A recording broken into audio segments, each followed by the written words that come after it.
I guess. All right, great. Nice to see you, bro. Yeah. Yeah, this sometimes I'm appreciated way later. Yeah, it's just the way, it's just part of the business. So the thing is, the beautiful thing is, it makes sense to me. Completely. It does. So I hope that certainty comes out, because it's really the certainty that has the impact, yeah. And then the understanding can catch up over time. But if you have a sense of it and someone allows, you get together and you just have feeling a stronger sense of it, the understanding will show up, and it will fit around it. And yeah, and the understanding can be helpful. It's almost like a fence around a garden, so to speak. Yeah, it keeps certain shit out. Yeah, with that recognition. Because the dilemma here is we're in time. And in time, most conditions that are of time can change. This is what happens. So someone goes to a retreat for a week or 10 days, and they hit a point where it's incredibly beautiful, like at 9 a.m. Sunday morning, but then there's 9:02 Sunday morning and 9:04 Sunday morning. Hey, good. I didn't know that was an entrance that way. Come on in. You made a good entrance though. Wow. I thought that was locked. This is like the story of the message. I thought it was locked. Didn't know it was easy. You could go this way. Yeah, see, this is the point in a sense. You don't know you can go this way. You don't know. Well, I didn't, let's put it that way. I assumed I was somewhere that I wanted to get out of, and maybe that was a physical location, but mostly feeling wise, emotional, stuff like that. I wanted to get out of those feelings, uncomfortable. Like in recovery, we talk about the underlying effect of active addiction and stuff is like an irritability, restlessness, and uncomfortable. You're uncomfortable, irritable, restless. And can't put a finger on it. You don't know why and stuff like that, but you want to get out. Yeah. And so obviously the in is a given. And then there's just, give me a way to get out.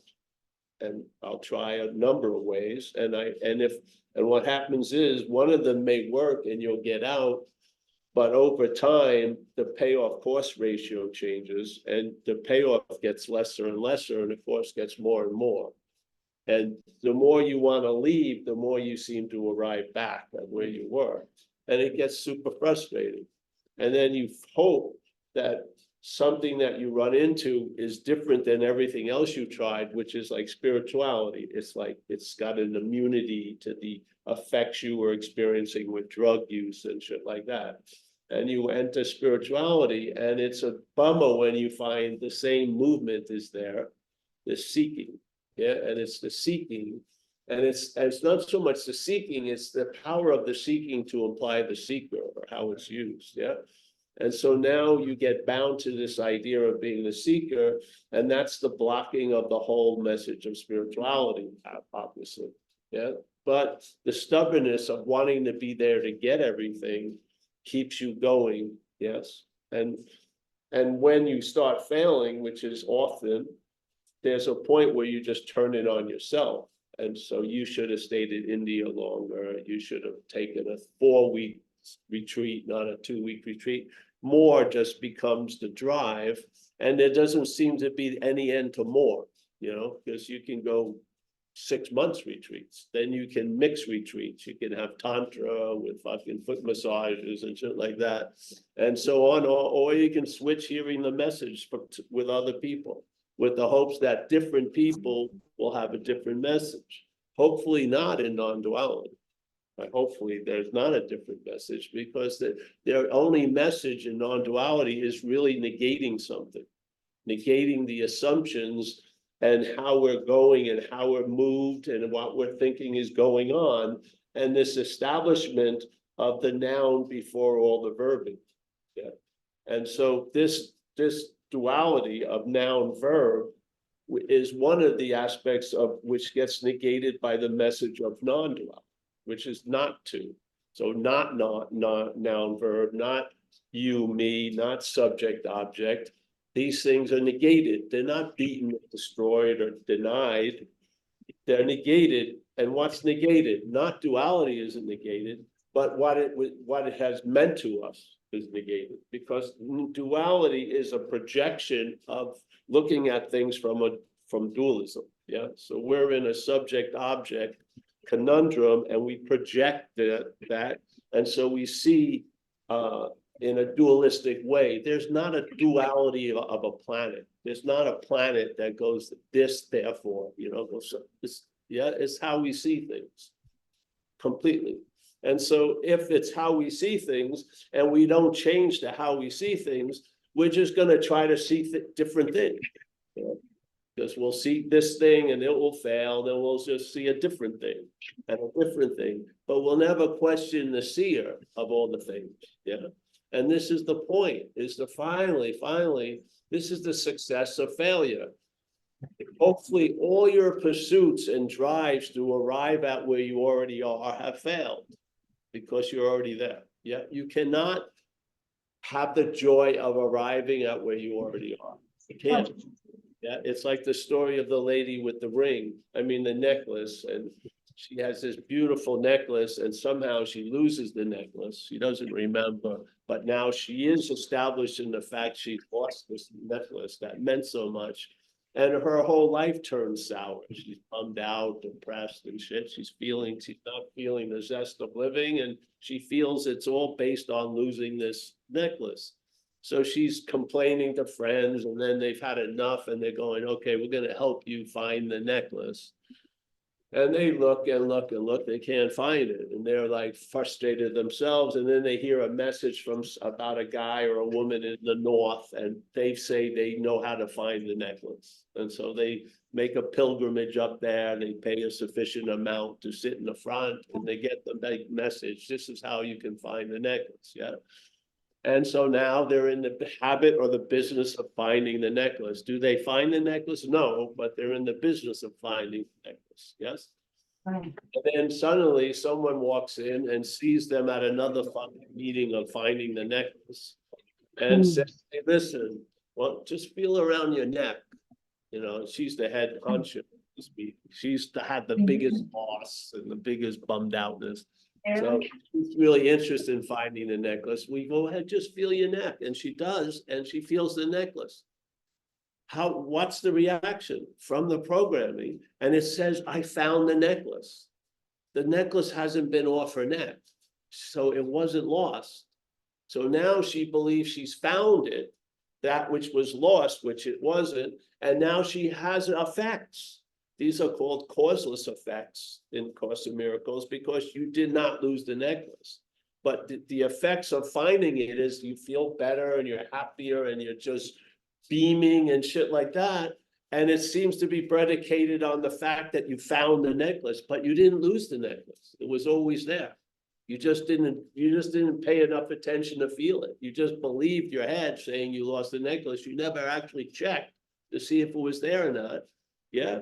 And everyone else that's being led blindly had the same thing. Yeah, let's look for that necklace, when the obviousness, it was on her neck. So finally, she gets it, but she doesn't get it, because the narrative continues. She feels the necklace and she believes she's found it, as if it had been lost, but it hasn't been lost. So her finding it is bogus. And then the effects of this joy did not come from finding the necklace, because she didn't lose the necklace. Yes? So this is the thing. This is the message, in a sense. You are what you're looking for. So instead of keep looking for it, stop and feel, and maybe you'll feel the necklace. And then you have now the understanding that no matter what, the head is going to say it found the necklace. Yeah. But you have understood something before this, and the necklace hasn't ever gone anywhere. So when it presents its joy of finding the necklace, you see it's not you. Yeah, it's actually great because you see it. It's a big fucking deal, this necklace, and the effects it's going to have. So when there's the recognition of the necklace, you watch it come up, the programming, And it claims to have found the necklace, that which has never been lost. And you see the fucking emperor with no clothes. You see it in your own space, which is better than 500 books. Just see it. Yeah. So the idea of every time you arrive, something whispers in your ear upon having never left. Do you get that? Every time you arrive and you leave, you come back to the same fucking place. Yeah. Maybe it had redwoods when you left, now it's palm trees, but you're still there. Yeah. So you go here, blah, blah, blah, blah, blah, you arrive, and then when you arrive at this incredibly new magical place, something whispers in your ear on having never left. You have never left what you are. Never left. You can't lose this necklace. So you can't have the joy, the manufactured joy of finding the necklace, but it's like a drug addict. What's going to happen? You get such a rush in finding a necklace, you're going to believe you've lost it again. Right. So then you can go to big rush and get the shot. I found a necklace. It's immediately going to start the process of losing the necklace. This is duality. You enjoy the joy of a presence that you thought was absent. It's bound to appear to be absent again, so you can get off on that joy of it being present. That's not the message. The message is you are what you're looking for. Yeah. And then the understanding is allowing you, when that head entices you or presents an advertising or tempts you to pull you out of that knowledge, yeah, and then to feel like you've left or you're disconnected or you blew it or blah, blah, blah, blah, blah, you recognize the mechanicalness of it. It is not you talking. It's not you talking. It's not you talking. It's talking as you, and you think it's you, but it's not you. You see it. You see it. You're aware of it. Now, maybe you're aware of it and you have to use it as a skillful means of, for maybe 1 time, 50 times, 100 times, but eventually it's the domino is going to fall. You're going to get it. Yeah. Not you. You're going to get that you cannot get it. Yeah. That you, when it recognizes the obviousness of that which has never left, is going to say you arrived. The idea of the joy or that glory of never leaving is going to be interpreted as you did leave and now you have arrived back. Yeah.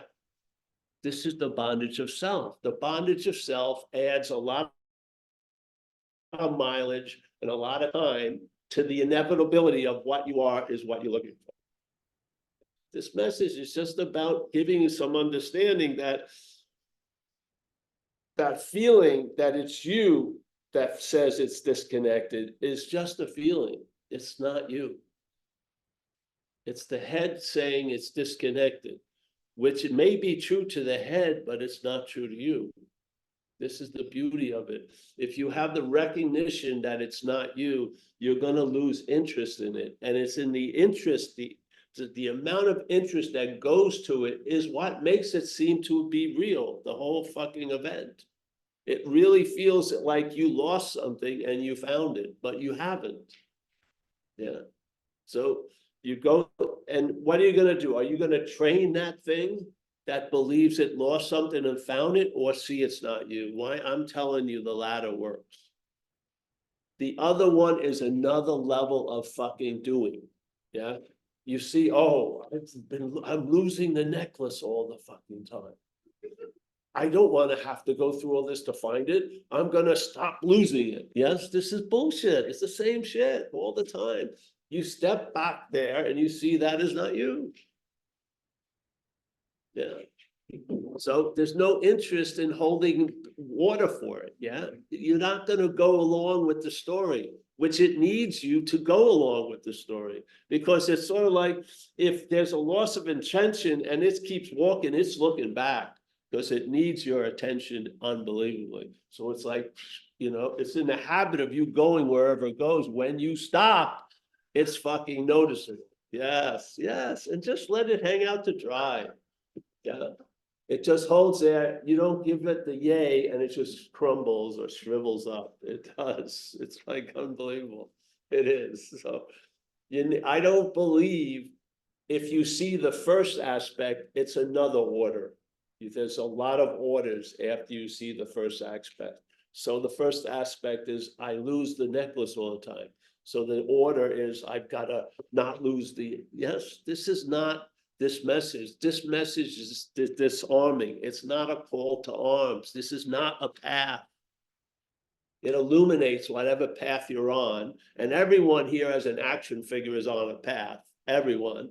It's going to illuminate whatever that is. It could be a spiritual path. It probably won't, in a sense, because you've seen there's too many landmines on that way. You've stepped on them so many fucking times, that's over. So you're just going to be available, what, now? Where, here, and just see where it takes you. You know what I mean, find out. You have a seed assignment, you may have a concrete one, you're just moving and you're dealing with a lot of different people. Here I have a seed assignment to show up at these things, so I show up. Very rarely do I ever talk about, getting here or what I do when I leave here. It's just basically, yeah. And I never missed this meeting because I've never attended it, really, basically. I don't feel like I come here and I don't feel like I go. I feel like almost like suspended in a way. You know what I mean? Like just suspended for an hour or so. And then what's really cool is a lot of shit gets suspended. So this is one of the first things I noticed when I was younger. When I would do talks and I would feel something coming through, whatever was a pressing concern was dismissed for that hour or 2 hours, like completely, like it never happened. So I may have been involved with something in my head, like waiting to get the report back from the AIDS test, So when I first got sober in 1988, some responsibility came over me again. I said, I can't go out with someone without knowing this. I'm a prime top subject for an intravenous drug user. So I took AIDS, and there you had to wait 3 weeks to get the results. So in those 3 weeks, some days I was like, there was a lot of thinking about it. I go to that talk on Monday night, be dismissed completely. Sinus infection, dismissed, fucking dismissed, da. They would come back, the attention, they wouldn't come back, the attention would go there. Yeah, after the talk, but it was very profound over the years, because I saw I had a lot of different conditions: financial, circumstantial, physical, emotional, all these things on these nights. But no matter what condition I was, it had no meaning to the prior condition. That which wanted to speak I did not have to be in any condition to allow that thing to speak. All I had to do was show up, and it came through. And it was obvious my relevance is misplaced. It doesn't. So the first reactions when this message was happening is, I gotta get better. Fucking can't be, fucking around and sharing this message. But guess what? It just had me reading Yankee blogs and fucking going to thrift stores. Really, it just said, just fucking do stupid little shit, keep yourself busy, and then show up, and I'll do the rest. And it's beautiful in a way, because there was not a point where I could claim it. And then I got into the habit of not claiming it. Yeah, but it was obvious it had nothing to do with me, because I was in some heavy duty conditions when I'd be out of talk, and it would be completely did not feel it, not sense it. It was as if it didn't exist, and it actually doesn't without your attention and interest. It doesn't really. And so you see, the head is the director of a lot of your interest and attention, and you'd like to see that be run by something clearer. Yeah, it's a myopic view. And what it does with interest and attention, it magnifies shit. So you get a lot of mountains made out of molehills and shit. Yes. And the my is like the 10 magnification. So whatever comes after the word my is magnified by the word my. So money, I want you to all to have a lot of money. My money, I don't want you to have any of my money. Yeah. I didn't change the word money. I didn't, but I changed the meaning of it with my. This is what happens. So my is like a magnifying glass. That a problem, my problem, it distorts the whole fucking thing. Yeah, this is a game. This is like a lot of shit we have in recovery says how it works is it without us knowing it. Yeah. So people are fucked, completely fucked, but they don't know it. So they says, oh, we're the most selfish people, but we don't think so. So you know what I mean? Exactly. So you're the most fucked up and you're the last one to find out. That doesn't sound like you. It sounds like there's something in there that is calling your life its life, really. And I don't think it sees you as the first homeowner. It's squatting and it's basically gonna run the show. It is, you know, you knock on the door, he doesn't answer, but this is my house, fuck you. I got things to do today. I got to obsess over this fucking minuscule thing. So, I don't know, I feel, it's the easiest way is through recognizing why you're not. Because you can't recognize what you are. If you could have, you would have already, and you wouldn't have been in this situation. Seriously. If the clarity of what you are was here and paramount, none of this shit would be going on. So this is why non-duality is a negation. It's not adding, it's not making a new goal or a new church or a new way. It's just negating the one who's at the church or is on the way or is looking for the new freedom and a new happiness, because it's the same old that's looking for the new freedom and the new happiness. Yeah. So to see and seeing this as not you bypasses the duality of you as that trying to lose interest in that, which would be more interest in that. See, this trying to lose interest in this is going to be more interest in this. So self cannot get out of self. So you have to see it as not you, and then there's a loss of interest in it. There's not a you that's losing interest in it. There's a loss of interest in the you. This you and this you, both of them are not you. So the one that says I've got to lose interest and the one you want to lose interest in, they're both not you. That's fantastic. So you lose interest in this is why it's non-duality. Yeah. If you get rid of one, you don't get rid of the other. You have to see both. Yeah. If you're listening in your head, we broke it down to two basic themes: thief and policeman. So in my life, when I was young, growing up with an Irish grandmother and stuff, somehow I felt like I was going to have to be a priest or something. Didn't curse, didn't do shit. It was perfect school, But I had a big stick up my ass, you know, and there was a police and an Irish rogue policeman walking the beat. I have to be perfect. It's just way much pressure, too much pressure. So I finally got an outlet by being bad. Got relief from this policeman narrative. Yeah, and wow, it was freedom as the thief, but consequences. And the first thing I realized when I started the drinking was I had magnetic appeal to people in uniform. So I attracted consequences. And the thing was, I did not want to go back to that police fucking narrative. And I would pay any consequence tomorrow not to feel that police narrative now. I would, and I did. And I didn't know how long it could do. And there was a real reluctance to go back to the policeman, but then I got struck sober. And what happened, the first few years of recovery, I was on like a probation period set from the head. The policeman was watching every move I made. Yes, and it was again that fucking suffocating like a marathon runner in a closet.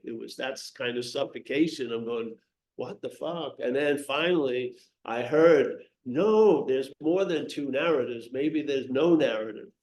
Maybe instead of going from one to the other and not having any other option, maybe it's neither. What? I never had that idea ever come into my head.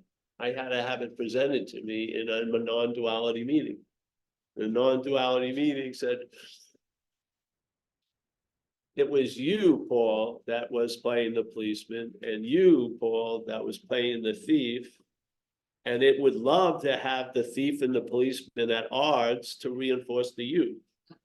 And this one said, let's go to the you, forget about the policeman and thing, and see if you're that. And if you're not that, you may not have interest in losing interest in the policeman or thief, because you've lost interest in the you. And there's the relief from both, the policeman and the thief. It comes not from getting rid of one and then having the other emphasized and then switching, it's seeing neither. Yeah. The you is broadcasting its holistic manner that way. Policeman, thief, different generations, like a Prius, like second generation, but they're all basically policeman, thief. There's some, yes, yeah. But the exit wasn't out of there, go in there, out of there, out of that, get out of that, go in there, was out of getting out of what you're not in, which is you. You're not going to tell me I was not under the policeman narrative. That's bullshit. It felt like I was. And I was under the thief's narrative, sounded like I was, but was it I that was under it? That was the opening that I wasn't seeing in life. I wasn't. Even with big peak experiences and epiphanies and fucking radical Kundalini events, that wasn't being obvious. That never became obvious. It became obvious because it already was by just hearing the message. The message had tons of information. It didn't have to have like a huge bonfire to light the evidence, just a little fucking match. You're not that. Yeah. And so when I was introduced to certain people, and the best I ever heard was a negation, form of negation. Yeah. They went off, and it gets heavy because they see, like Mahayana Buddhism, they have triple negation. Like Buddha says, there is neither existence nor non-existent nor both. So they go bing, bing, bing. So it's a triple negation. So if you had a belt, your pants fall down, a string, your pants fall down, suspenders, your pants falls down. They cut it all over. And you get used to having your pants down after a while. Because, and this is what rang this bell, and how it continued to ring and not get, let's say, distracted or disturbed, was negation. So this is why we go that direction, the no direction. Because it's true, I can bring it back to when I was a kid. When I was in like first grade, we had Catholic school. We had every week, if I remember, we had a class on God, on religion, Catholic religion. And they would always say the important thing, the way to God has three qualities. It's omnipresent, meaning it's ever present, omniscient, knows everything, and omnipotent, all powerful. Yeah. So I'm like 8 years old, I was a kid, and I'm really innocently wondering, why am I not bumping into it? I'm bumping into a teacher I don't want to see. I'm bumping into Big Billy I don't want to see. But fucking God, he's supposed to be everywhere, all powerful, knowing. What the hell? Yeah. Really? How am I missing this huge freaking thing? Yeah. Well, this is how I'm missing it, seemingly.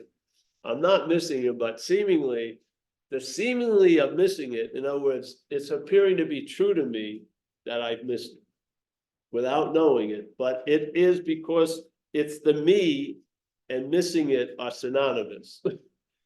The me is the way to miss it.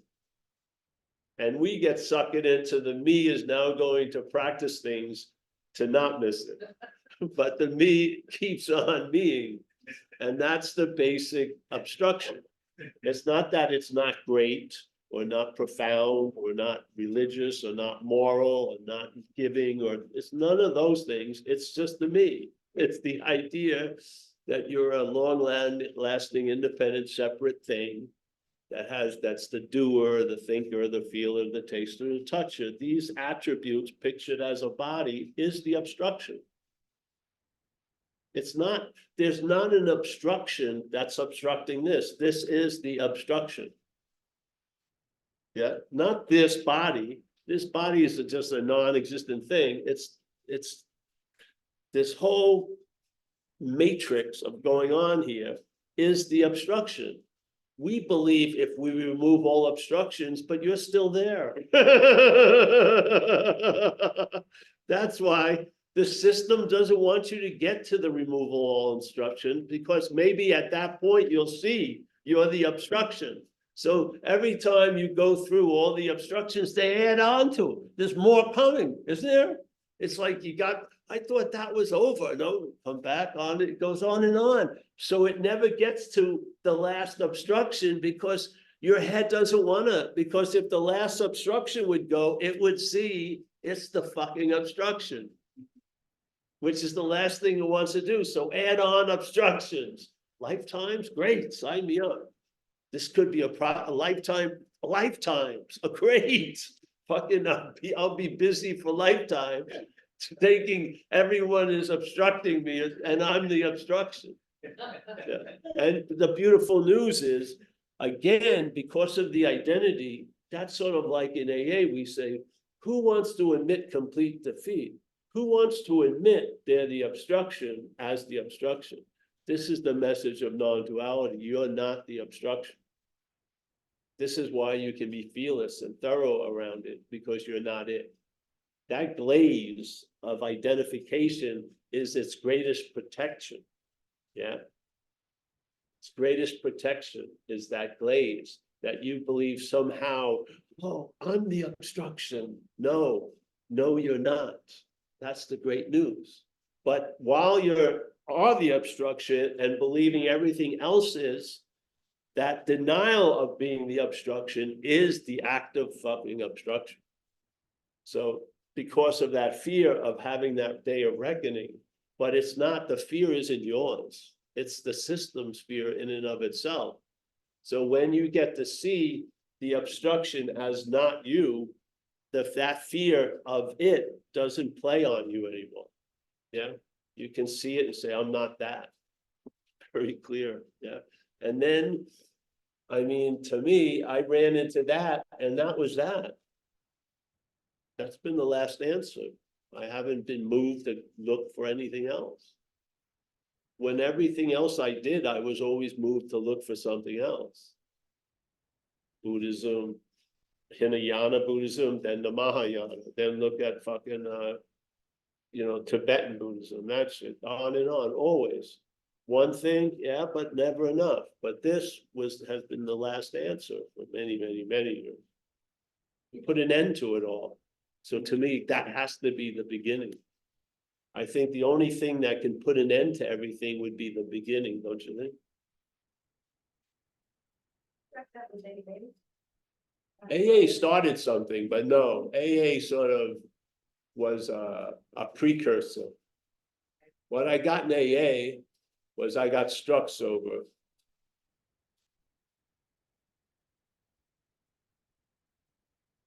So it was a regular day at the office. I had no money. I didn't have a place to live. I had left San Francisco. I woke up a couple of days, I came to a couple of days later in a trailer park. I'd been in a blackout for a while, meaning the head had another head representing you. And then that other head, actually, it's a long thing. I don't want to get into it, my idea of blackouts, but I'll explain it a little later. But so what happened is I came to, this big guy was sitting across from me. I didn't know who he was. He had a big head, varicose veins, big nose. And I looked outside and there was hang gliders there. big ones, like it was a hang gliding airport. And we had a bottle of Royal Gate vodka, and we was passing it when I came to, and I looked at him and I looked at him and I go, this guy's a fucking bum, this guy I'm supposed to be with. And then he looks at me and I think he's looking at me like I was a bum. And then something stopped. I didn't stop something I didn't think would stop, because that stream of the head I thought was me. And so if the stream of the head stopped, I would stop. But the stream of the head stopped and I was there. Screen emptied. And it was just sort of like a CNN news flash. Just the headline. And the headline was "Unfucked," which was been my present and contemporary condition for the last 10 months. But I was in a huge denial of it. I wasn't, but the system was denying it. My system had like Arnie Schwarzenegger's biceps. It was just denying a lot of shit all day. It all collapsed on me. And then the next sentence was, and I'm not managerial quality.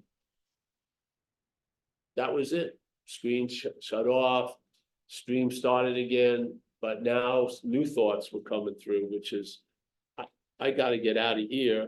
And I got to call this place that I had been in for 2 years, this program that I had left. And I'd been running for 10 months and ended up in this situation. And I went to the phone booth and called them, and they had been getting my newsletter for the last 10 months. And I said, can I come back? They said, no, you can come back in about a month and we'll interview you. And maybe you can come back into the program. And I said the first honest thing I'd said in a long time, which is, I don't think I have a month, So I called a lady. She, once again, was willing to be of help, which I took a lot of advantage of. That, it's funny, people like me usually go out with nurses, really. Yeah, clean syringes, very important. They play a big role.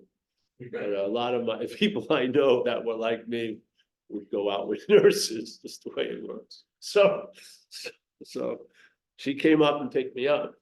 I had to sit around for an hour and a half. I was up in Calistoga, she was in the city. And in that hour and a half, the disease, the alcoholism had gotten up from the knockout punch and was ready to go.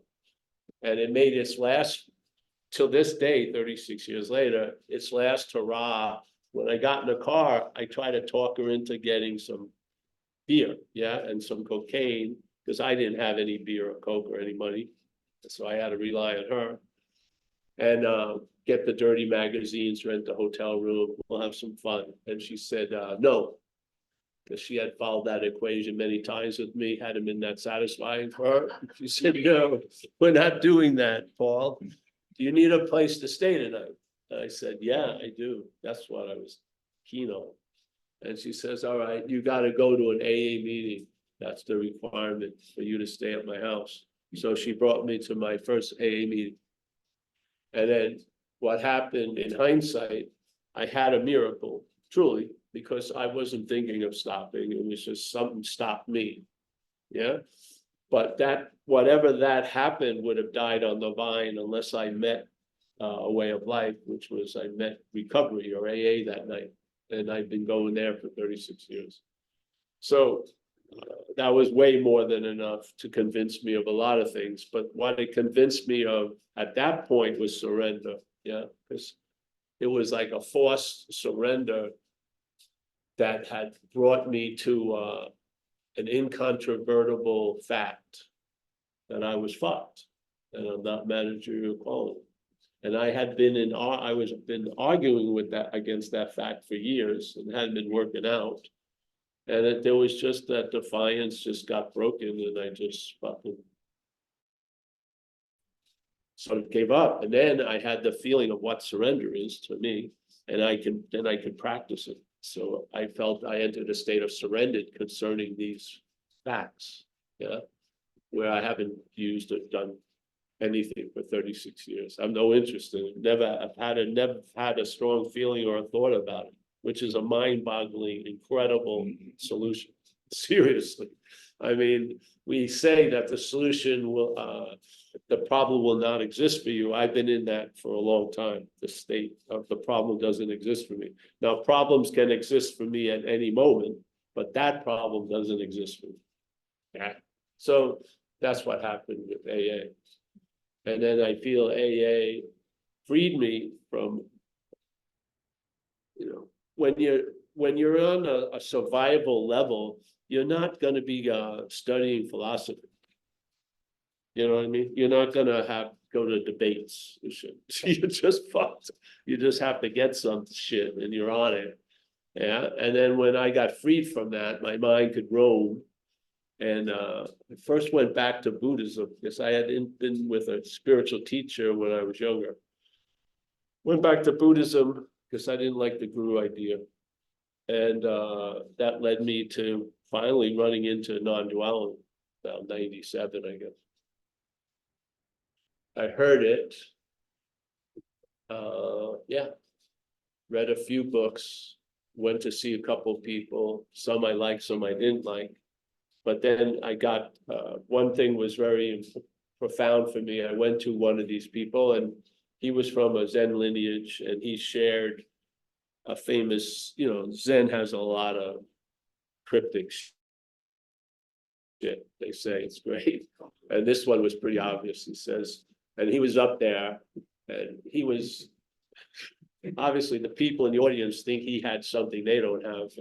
And so, and he started laughing and he says, I'm like a man standing by the river selling water. And you could see that was what was going on. And so then he laughed, and I hadn't heard him laugh like this. And he says, it's even funnier that I'm a man standing in the river selling water. And I left and I never went back to any meetings or anything. Yeah. I mean, how are you going to allow it to take hold unless you allow it to take hold? If you keep going and adding more messages and shit, the invitation gets lost with all the invitations. Maybe just fucking respond to one invitation instead of acquiring and collecting invitations. Why not just respond to one invitation? Yeah, hey, all right, that's that. So, and then people would call me, oh, there was an incredible person came this week. Oh, great. I missed so many great things. It was cool. Just missed them every week. Yeah, it's fine. But, I sat without my pants on and it worked. If I would have kept trying new pairs of pants, I would have still been, I would be wearing pants. Yeah.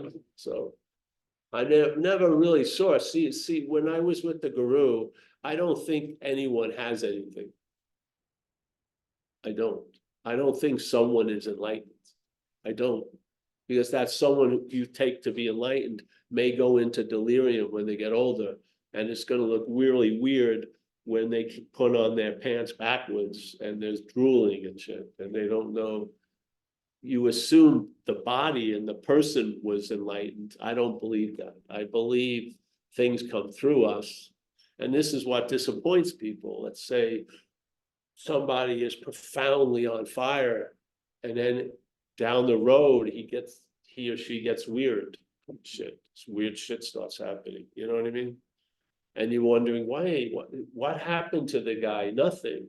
The guy was a vessel or a hose, and something else is coming through the hose. The hose wasn't the source of the water, and it isn't the source of what's coming through now. But because you thought he was the source of the water, you're holding him to what's coming through now, acting out, or money or fornication, whatever they do. Yeah. So I don't see that. I don't see it. I do not see that I have anything. I mean, the greatest way of having something is not having anything at all, truly. Then a lot of things can have you. If you have stuff already, it's hard to be had by other things. But if you're here, all you need is a loss of interest in this obsession. And the only way it worked for me was seeing it as not me. Yeah. Just like if I was interested in someone in the other room and I was hoping to hear something that she was going to say to someone like, hey, I like that guy, Paul, in the other room before I make a move on her. And I'm supposed to be doing something, but my attention is going to that room because I'm more interested in that than what's happening here. And then I finally hear her and she says, I like this guy, Matt, and my name is Paul. I'm going to lose interest in that conversation because it's not about me.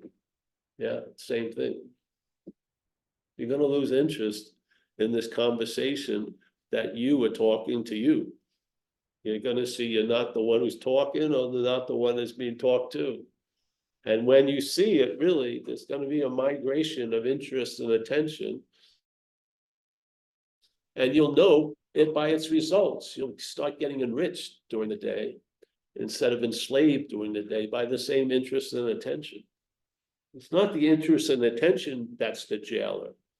It's what's directing the interest or attention or where it's directed to. If it's directed to the head, you're going to be in that thing we call recovery, the bondage of self. Yeah. So you're pursuing freedom as self, which is therefore the pursuing of freedom is a bondage of self. Wow. Yeah. You see? The thing doesn't make anything so. It's what's before the thing. It's the idea of you being the doer gives the glue to what you do, to bind you with, yes? If you don't see you're the doer and there's just doing, then you can travel a lot lighter through this world of doing. Yeah. And the only way you can really share it is by the relief from it. So this is how I saw it happen. Dominoes, yeah. Yeah. Who's not gonna do my taxes this weekend? Well, you can not do them and then have the consequences. Or just fucking do them and let go of the results. Yeah. So like surrendering to just being done. Because I mean, that's what it's been feeling like this last week. Well, yes, I of went to my course. first AA meeting last night, and I feel like I'm not making decisions. It's like Exactly. these things Yes. are happening and just open to being pulled. And that's why I came down here today from Sacramento. It's the pull. Well, that's go. Keep going that way. It can, that pull doesn't have to be a phenomena. It can be a habit. You get into that flow and that flow goes. Yes. Yeah, that's what it was like. See, you're going to be done, meaning dead, and it's nice to be done before you're done. So, for us, we would say not using and drinking. Saint Francis would be dying into the self. So he says it's in self-forgetting that you're reborn. So he wanted everyone to be done before they were done concerning self, let's say. Where we have two dones before we're done. We got done with the drinking and using, and then done with the real obsession or addiction, which is the self. That's the original addiction. That's what's causing the drive to drink and use drugs. It's not the drugs allure or the drinks allure. It's the drive to try to get relief from this fucking preoccupation of the head, which is the addiction of the head to this drug called self. Yeah. And this drug, there's tons of dealers of this drug called self. It's the backbone of our system, capitalism, consumer, individual. There's tons of dealers. Tons of dealers. Tons of dealers, yes. And without us knowing it, we obviously naturally try to get relief from it, and they form the addictions that are noticed in society, like drug addiction, gambling, this and that, yes? And it was a bitch to try them to even admit that they weren't about willpower and shit, because basically it's a disguise of really the original addiction, which is the mental activities addiction to this idea of being Paul. That's it. And Paul wants to get relief, but as Paul. That's the dilemma. So naturally, we want to get relief. And then this is how I saw it when I was a kid. I thought I was taking medicine, and the cops in my town saw it as a crime. It was medicine to me. I felt a little relieved when I was high. from fucking this incredible preoccupation of the head. And yet, other people didn't see it that way. And I would get arrested. And it was very, very perplexing in my little head, because either they don't know what's going on in me, and they're not giving me any substitute. If they would give me something better, I would take it, but they're not. They're just punishing me. You know? And so I was willing to pay any consequences to keep doing what I was doing. And then there's a point where, just like you feel like you're being pushed, I was being pushed. I was being used for transportation. I had no say in it anymore. The addiction had taken a life of its own, yeah, with the primary addiction of this. The obsession itself is fucking unbelievable. You don't know how it's like a mental net thrown in this sea of space, yeah? It catches fish and there's no water, but it catches shit. It does. And you won't know the depths of it because it's very shallow in a way. But we aren't, you see, we aren't. So when we take it to be us, it has no effects. It can only present an idea that causes us to produce effects because it's us, yeah? Yeah. The only way you really know its extent is relief from it, I feel. Yeah, it lets you have knowledge of self because it's like Dracula going on vampire hunts. It's more than happy to kill other vampires because then you'll never suspect that it's a vampire, yeah? So the head will throw out some fucking shit and give you a sense of, oh, I'm getting better and better when you're fucking completely submerged in its fucking goo. Yeah. Yeah. So its whole world is trying to get out of something. Yeah. So that you never look at, are you in it? We're all busy trying to get out of something that we're not in and trying to get into something that we're not out of. Truly, truly. This is why a spiritual path implies that there's a body on something, because spirit doesn't take a path, does it? Does spirit have to go like Highway 101? It's not a form to have direction. It's directionless space. So what takes a path? A body does. So do you want a body to take a spiritual path? And every movement of the spiritual path is reinforcing the idea that you're a body. Yeah. So non-duality attempts to explain that all at a fucking, like a swish of a sword, so to speak. And if that isn't quick enough for you, or whatever, then go slow and come to satsang. Sometimes quickly, sometimes slowly, it doesn't matter. Because this has nothing to do with time. Only when we think we're in time does it seem important to get it. Yeah, yeah. So yeah, that's why we have satsangs. You never know. The worm can turn like that. You just have to see it in a different way, and it clicks to all the evidence that's there. And then something. Excuse me, Paul. Is what you hold on 1 second. I'll go back. What you're falling on is actually sound. It's a fact. All the things we fall upon in the head aren't facts. They have to be reinforced and fucking gone over and over and over. This is enough. One whack of this can settle the debate for fucking ever. Yes, yeah. Yeah, I'm the host right now. I need a co-host because I've got to leave in a minute. Oh, it's okay. I don't think we need a host. I'll shut it off after. Okay, thank you. Yeah. We're hostless now. Let's see. I feel hold it. Hold it. Isn't that in Zen? Who's the guest? Who's the host? Sorry. In the Blue Cliff Records? Yeah.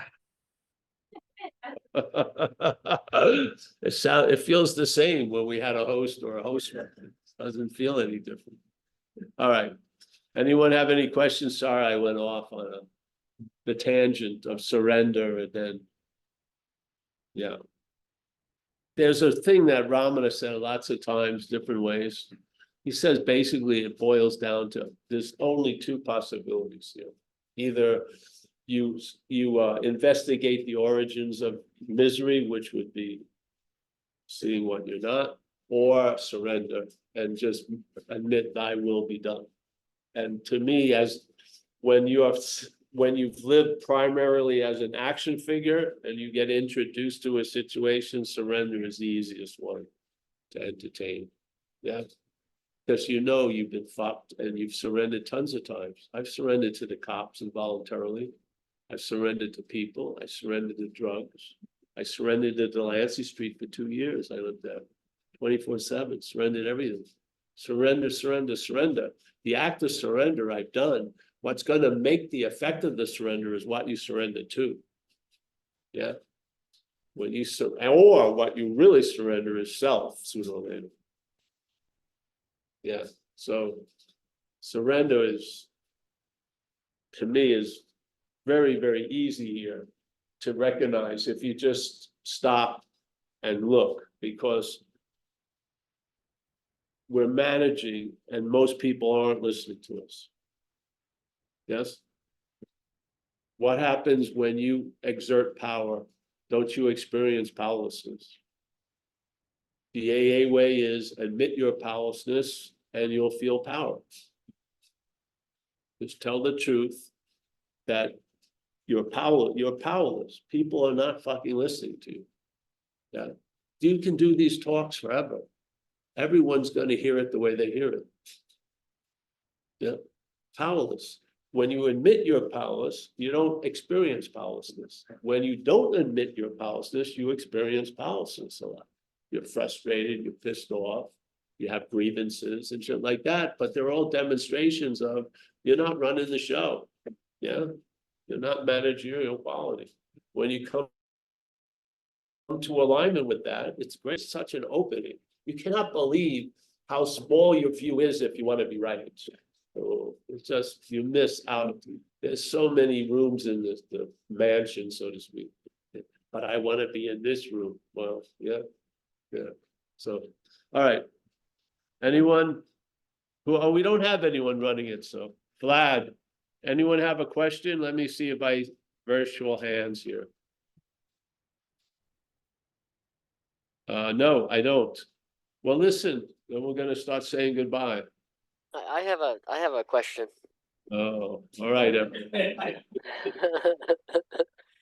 But like I really love this topic of surrender because surrendering to God or the divine or the cosmos is the definitely something that I keep praying for, and yet simultaneously there are I have a human body and a human mind, and I find myself wanting to go into relationship, and It's nothing to do with surrendering. Surrendering doesn't exclude you from being in a relationship. You're really not surrendering to God. You're surrendering that which is playing God. The head, yeah?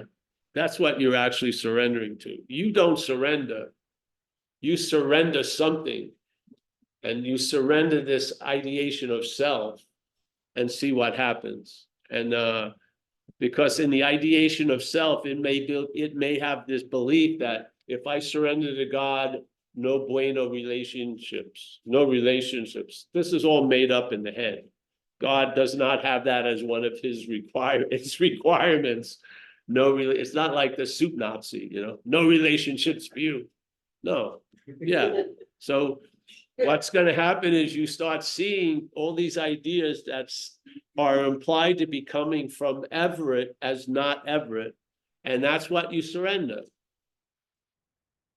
Yeah. Yeah. Have you see? This is a feeling I had with this idea of higher power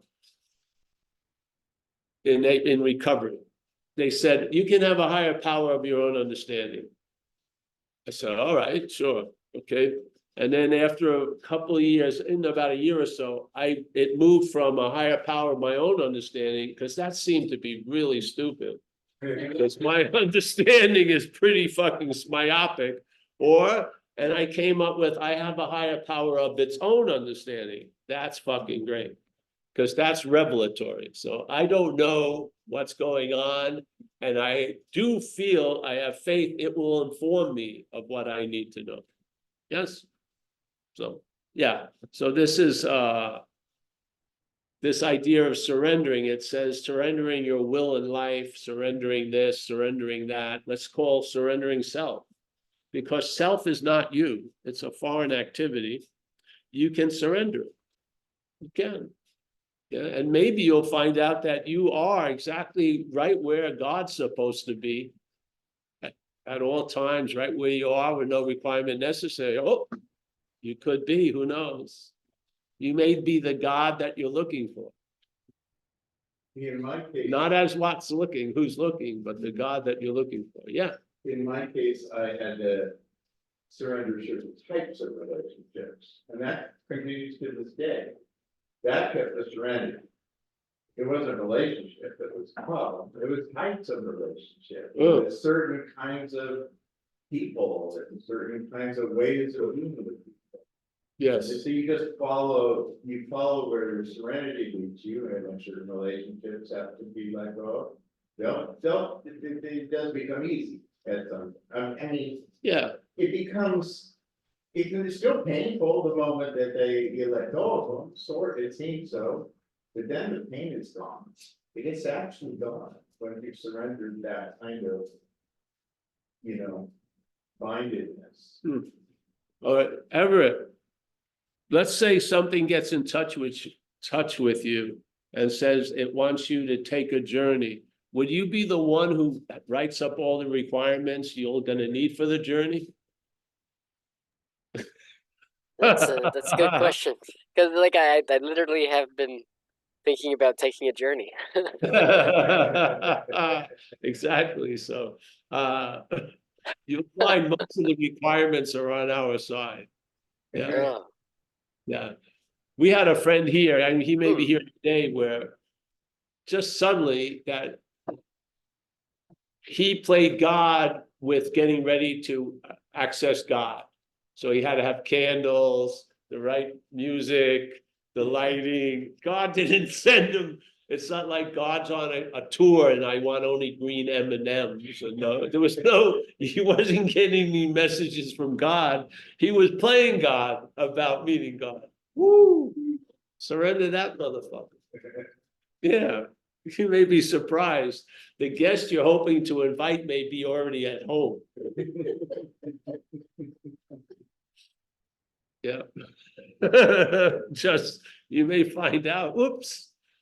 I was just ready I wasn't ready yet. I had a few more requirements. I was going to invite you in. Well, it's already.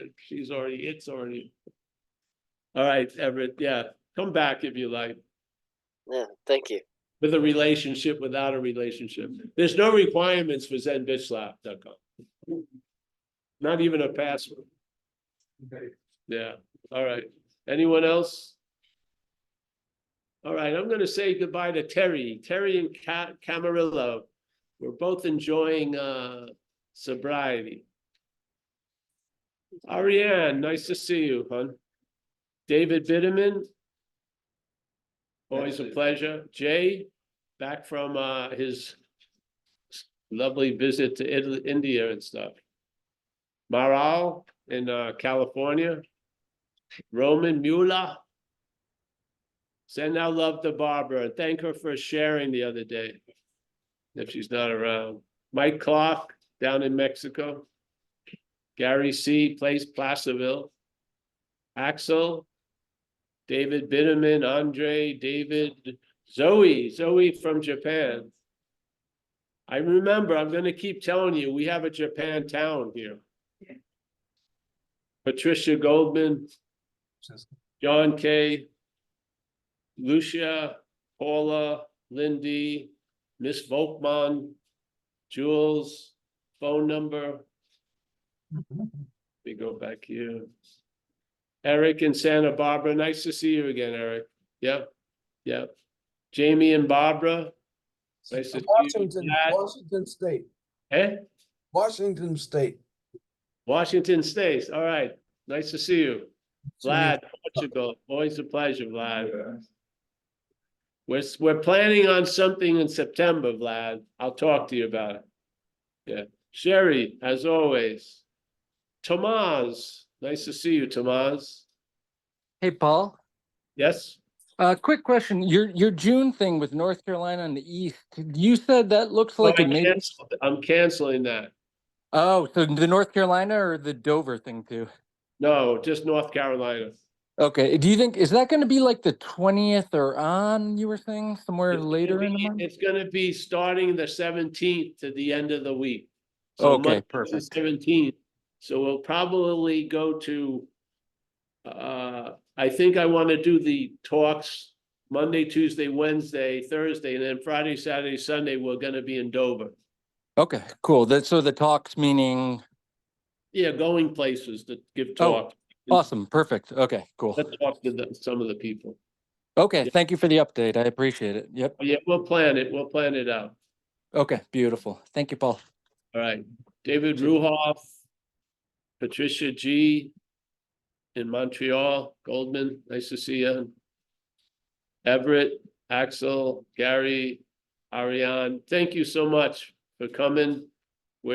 If you interested in showing up, there's zenbitchslap.com event page, all the meetings are there. They all have the same Zoom link and there's no password. I think the rooms usually open about 10 minutes before. And there you go. Hey, thank you. Thanks very much, everyone. Yeah. Thanks, Paul. Thank you, guys. Thanks, Paul. Enjoy coffee. Thank you.